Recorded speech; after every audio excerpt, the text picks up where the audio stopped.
माघ मास की शुक्ल पक्ष की पंचमी को देवी सरस्वती का अवतरण हुआ था, इसलिए इस दिन ज्ञान की देवी सरस्वती की पूजा की जाती है। इस दिन को सरस्वती और लक्ष्मी देवी का जन्म दिवस भी माना जाता है। इस पंचमी को बसंत पंचमी कहा जाता है, क्योंकि बसंत पंचमी के दिन से ही बसंत ऋतु का आगमन होता है, जो सभी ऋतुओं का राजा होता है। हिंदू धर्म में बसंत पंचमी मनाने को लेकर कई मान्यताएं हैं। बसंत ऋतु और बसंत पंचमी का महत्व भी अलग है।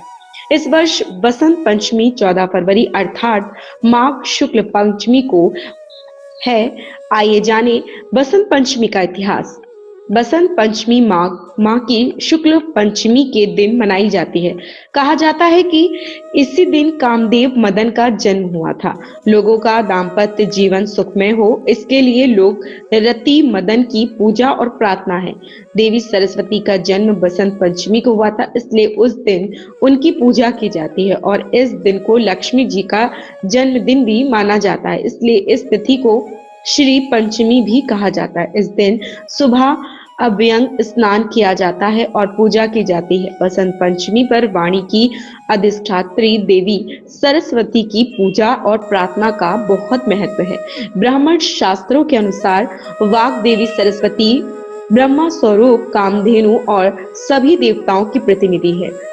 वह विद्या, बुद्धि और ज्ञान की देवी है। अमित, तेजस्विनी और अनंत गुण शालिनी देवी सरस्वती की पूजा और आराधना के लिए मास की पंचमी तिथि निर्धारित की गई है। इस दिन को देवी के रहस्योद्घाटन का भी दिन माना जाता है। इस दिन मां सरस्वती का आवाहन कर कलश की स्थापना की जाती है और उसकी पूजा भी की जाती है। जब ब्रह्मांड के निर्माता ब्रह्मा जी ने जीवों और मनुष्यों की रचना की और जब उन्होंने सृजित सृष्टि को देखा, तो उन्होंने महसूस किया कि यह निस्तेज है। वातावरण बहुत शांत था तथा उसमें कोई आवाज या वाणी नहीं था। उस समय भगवान विष्णु के आदेश पर ब्रह्मा जी ने अपने कमंडल से पृथ्वी पर जल छिड़का। धरती पर गिरे जल से पृथ्वी को कंपित कर दिया गया तथा एक चतुर्भुज सुंदर स्त्री एक अद्भुत शक्ति के रूप में प्रकट हुई। उस देवी के एक हाथ में वीणा, दूसरे हाथ में मुद्रा तथा अन्य दो हाथों में पुस्तक व माला थी। भगवान ने महिला से वीणा बजाने का आग्रह किया। वीणा की धुन के कारण पृथ्वी पर रहने वाले सभी जीवों, मनुष्यों को वाणी प्राप्त हुई। उस क्षण के बाद देवी सरस्वती कहा गया है।